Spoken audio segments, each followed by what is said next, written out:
Last week we arrived in Skopje, North Macedonia. Got really hungry looking for food, explored the odd and beautiful city with all of its statues.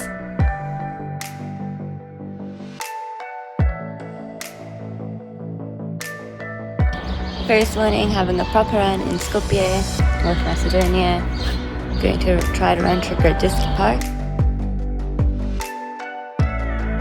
So you bought the Jamaican coffee. It's like 9 a.m. It's alcoholic coffee. And it's very, very strong. It's very good though. It's such a good place. You can't get food, but you can get alcohol any time of the day. Friday, we are very tired. It has been a very long week and busy week. We just want to sleep the entire weekend actually. We have to go back to the Montenegro embassy because when we were there on yesterday, we finally found the embassy after 30 minutes of walking. The address was different. Hopefully we can get visas. Yay. They said that our booking confirmation isn't enough, so we need to get people to sign the forms, which people are like, but that's weird. Like, why would you want us to sign and send a signature of stuff? So we booked things through Airbnb, which they still said is not enough. We've gotten receipts, we've got everything. We had to book 3 different places because you can only cancel on Airbnb if you book for shorter than 3 weeks, otherwise we can't cancel them if we get COVID or something happens. The great thing about this Airbnb is that it came with a printer, so we can print everything for our visa applications.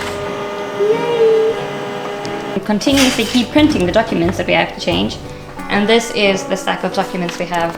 It is a lot of papers. Just a lot. It's a very thick back of paper.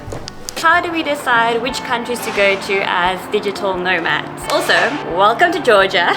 We are actually in Tbilisi, Georgia. The videos come out about 5 months after we've been to a country because gotta work, have jobs to do so we can pay for all this stuff. Between working full-time and traveling, there's not always that much time to edit videos, but if you subscribe, that's a really good incentive, as it's really nice to know that people actually watch them and want to watch them. It's also just good for my self-esteem if you subscribe. Number 1, visas. So we have these South African passports. They're really not the greatest, so we pretty much need a visa for everywhere we want to go. If you have a European, British, American or Australian passport, you won't have this issue. Hashtag passport privilege is a thing, but you can get a visa from the country you want to go to its embassy in another country that you aren't a resident or a citizen of. When we know where we're going next, the first thing I do is I email all the embassies in that area and ask them if we can get a visa to their country from the country we're going to be in as a South African citizen. And then the first one that replies, the only one that replies, is the country we're going to next.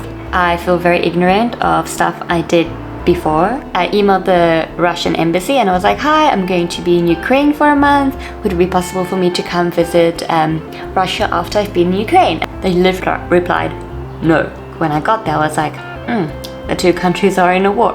Before we got to North Macedonia, borders Greece, I emailed the Greece embassy in North Macedonia. I was like, hi, would it be possible for me to get a visa? Now that I'm here, I realized that there's quite a bit of conflict going on between North Macedonia and Greece. So they were probably like, who is this child messaging us? So the next thing we consider is the proximity of other countries we want to visit around the country that we're planning to go to. So try and choose a country where there's also countries around it you want to see, because if you can do a border crossing with a bus or a taxi, it is way cheaper, way less stressful than having to get a flight. Another important thing is try and choose countries that's in the same hemisphere. You're a digital nomad, you only have this much space for clothes.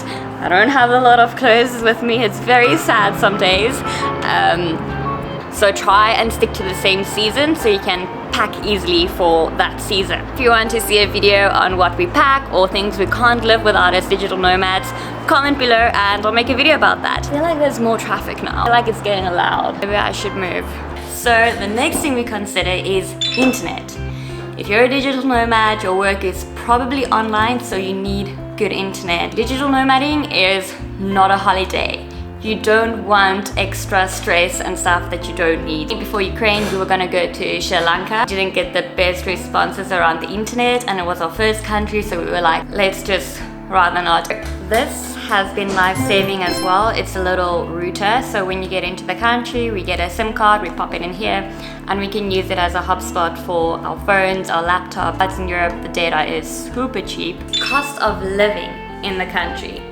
When you're digital nomading, it's not a holiday, it's not something you necessarily saved up for. You're going to be spending a lot more money on touristy stuff. You're probably not used to spending money every month on like flights, time zones. So if you're a digital nomad, you're probably working just to not make it too difficult and hard. The last thing that you should consider is go to places that you want to see and that has stuff to do. Because like I said, digital nomading is not a holiday. It's not always easy, and I've tried to be very honest in the videos we've created and not romanticize the whole digital nomading thing. Life goes on. Work gets stuff. You get sad. You miss people. You're happy. I mean, you go through all the stuff you'd go to normally and more. You'll have your bad Airbnb experience. You'll have a visa complication. You will miss a bus. You'll miss a train. You will lose something. The moment you step out, an adventure will start, and there will be so many things that you don't have control over. So you gotta make it worth it for yourself. Choose places that excite you to go out on weekends and like take you out of your comfort zone. It's out the neighborhood. Skopje, North Macedonia has the best coffees and the best cocktails wherever you go. I'm really starting to understand why people don't eat. It is busy in Skopje. Yeah. The only place with food by Party us nation. is full. No surprise, because no other food places. So I said we should come to this street, which is full. It feels like a cat bazaar. That was actually here. And like we are the only people our age. It's either kids, like 12-year-old kids out for the night. It is very weird. It's such a mixture of people. It's almost like hard to comprehend and explain. It's like we were at the bars and there was the young people. But not young people, like I'm pretty sure they're in high school, like starting high school children at the bars. And then like you get to like, we found a restaurant place where there's a bunch of restaurants, which is not many, it's like 6. So there's no one in between 18 and like 30.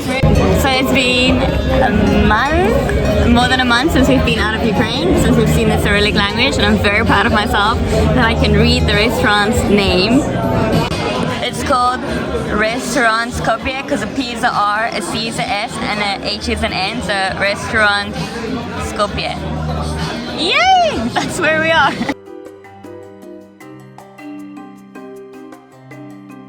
You have to drink and try not to spill outside the tongue. So it has to go in the middle of the tongue, straight in the throat. If you spill it out of the tongue, it will burn in the mouth. So try, take a little sip, go straight away in the throat. Okay. Something salty from the salad to keep up to the fresh. Okay. This is the way, the proper way. Okay, thank you. So we got a rakia, a salad, a cheese. Du hast die Vorbereitung. Drink.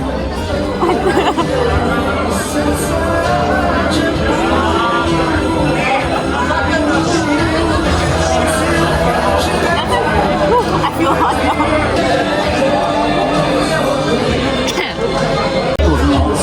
They started exporting outside really good wines. Before they make only table wines. Now they started making quality and they come out with excellent wines. Okay, that's interesting.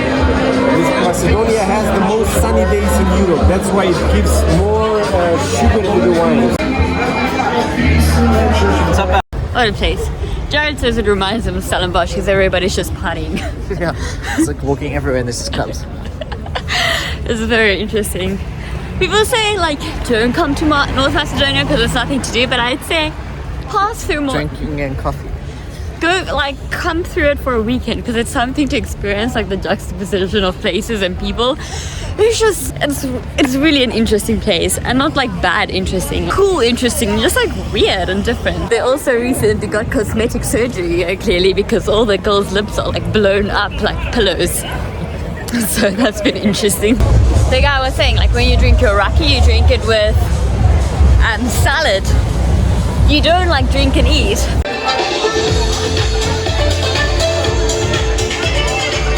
Also, apparently they have really good opium here. We haven't tried yet. We'll put it on back order. Their symbol is made out of opium leaves and Tobacco.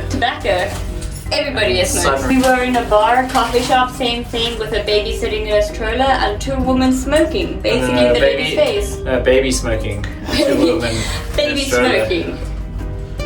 Weird, like, I do not think that's okay, but I mean, I guess, I don't know. It's normal here, but still not a bad place, just different. Next week, we are at one of the natural gems of the Balkans, Matka Canyon.